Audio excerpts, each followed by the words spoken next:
Ja fa 30 anys que l'Associació de Diabètics de Balears fa feina sense aturar. Actualment compta amb més de 1.200 socis afectats i incideix especialment en els infants com a principal objectiu per a la prevenció. Va a llegar a ser la epidemia del siglo XXI. Cada vez hay más diabetes debido a la alimentación de hoy en día, que se está retrocediendo. En vez de una dieta equilibrada y sana, pues nos estamos dando más a los productos químicos. Cada vez los niños son más obesos, no hacen ejercicio y cada vez la diabetes hay muchísima más gente.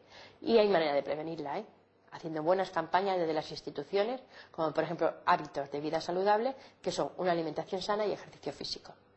Actualment, Adiva ja és capaç de donar serveis a qui ho necessita, com nutrició, psicologia i podologia. Una reivindicació constant de l'associació és que el servei de podologia per a diabètics estigui contemplat dins la Seguretat Social. Muchas personas se preguntan qué tiene que ver la podología con la diabetes. Pues yo lo diré muy claro, una diabetes bien cuidada no tiene por qué llevar ningún riesgo.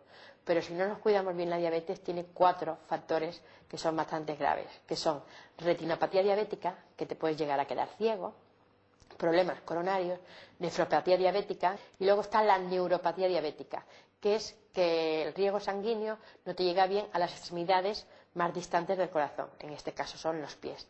Entonces perdemos sensibilidad. Enguany han aconseguit que un podòleg visiti els pacients diabètics 2 cops per setmana a Son d'Oreta, però no és suficient. La prevenció és bàsica per evitar que els problemes que poden aparèixer als peus dels diabètics arribin a ser greus. El que passava fins al dia d'avui és que el peu diabètic se ficava tot dins el mateix sac. S'està veient que no, s'està veient que si tens una sèrie si ets neuropàtic, tinguis únicament neuropatia, les ferides o les úlceres se poden curar i se poden evitar moltíssimes amputacions. El primer pas és avaluar el grau de risc de cada pacient i a partir d'aquí s'estableix un pla d'acció que requerirà una visita al podòleg cada 3, 6 o 12 mesos. Però el pacient ha d'assumir la seva responsabilitat diària i mantenir unes rutines.